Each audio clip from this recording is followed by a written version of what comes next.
women and all my amazing men out there in the world, nothing but prosperity and tranquility throughout your days in life, straight up. Now, over the road drivers, local drivers, this is applicable to anybody who is honestly considering entering this profession, because a lot of people within the comments, within some of my emails or some of my messages, I don't come on these videos trying to make it seem like I know everything, because I don't. And honestly, these videos are projected through my own personal experiences being a young woman in this profession, because you have family members, friends forcing you, convincing you to just test it out. Go ahead, I need you to, or I want you to just look at it. No, do it for you. If you have other aspirations or other goals that you're trying to pursue, such as music engineering, or you want to go to law school, do those things and do them for you. Truck driving is a lot more to it than just put it in gear and go. It is. It really is. As far as the financial aspect of it, don't go based off of looking at someone else's settlements and you see that, oh, they're making roughly $4,000 a week. You don't know what type of work that person is putting in to accumulate that bread. You don't, or those funds. Their work ethic might be very different towards yours. So in terms of other factors to consider, the company that they're working for, whether they're a company driver, whether they're a lease operator or owner operator, you know, whether they have certain endorsements that they're be able to be paid out more, whether they have certain connections at the company that they work with. It's many factors associated with making $4,000 a week. So don't go based off of that.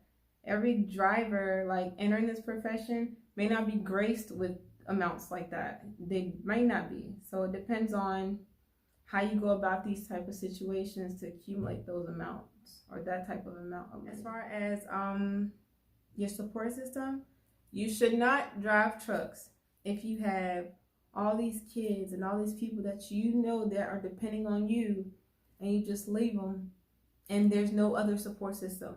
It's gonna like deviate you from your job performance, your focus, where your attention should be out on the road. You're always gonna be worried about what's going on at home.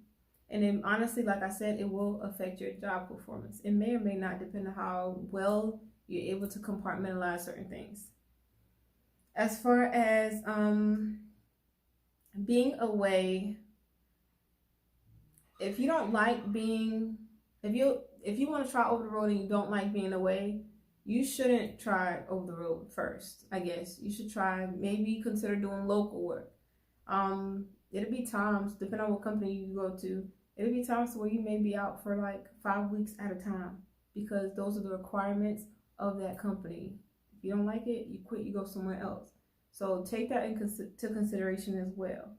When it comes to, this is kind of sort of going back on pay, you should not enter this profession if like you have huge financial issues or like a whole lot of debt, I guess. Because if you go to a company that's paying you 40 cents per mile and you have like a new mortgage, new car payments, and all these other financial responsibilities or obligations that you need to adhere to, this will like be the death of you. So you should not get into this profession because of that, because you're not going to be able to make what you want to make or see what you want to see when entering this profession. If you have health issues, if you already don't get an adequate amount of rest, if you feel that you need to shower every day, which is nothing wrong with that, this may or may not be for you. Because one thing that affects a lot of people is they end up letting go of themselves because they become complacent within their position of being out here. Straight up. If you have like a serious heart condition, or if you have like issues with your blood sugar, diabetes, anything like that, there's not too many healthy restaurants that you're going to see out in truck stops. You know, as far as the adequate amount of rest goes, it'll be days that out of a whole 24-hour cycle, you might only sleep for like 5 hours, 3 hours at that, based off of the loads that you're running. when it comes to your hygiene. You could possibly shower every single day, depending how well that you trip plan. If you trip plan effectively, you can. Something might lack, but it's the will, it's the way. If you honestly don't put yourself in a situation to where you go to a shipper and you stay there overnight and you're out of driving hours and there's no truck stop for like, 100, 250 miles away, you're gonna be asked out. You put yourself in that situation, so you might not be able to shower for that whole time frame if you didn't shower the day before. So take that as well into consideration. So through my own realization, I clearly understand that we all will perceive things differently, interpret things in our own way.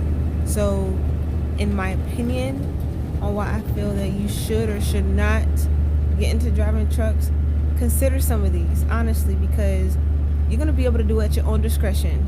We all come, well, some of us come with higher expectations than others. So if you're that driver who's sitting there on the couch wondering like, dang, I want to make $5,000 a week as a company driver, think things through and reevaluate, because it's not going to be all easy said and done. It's not.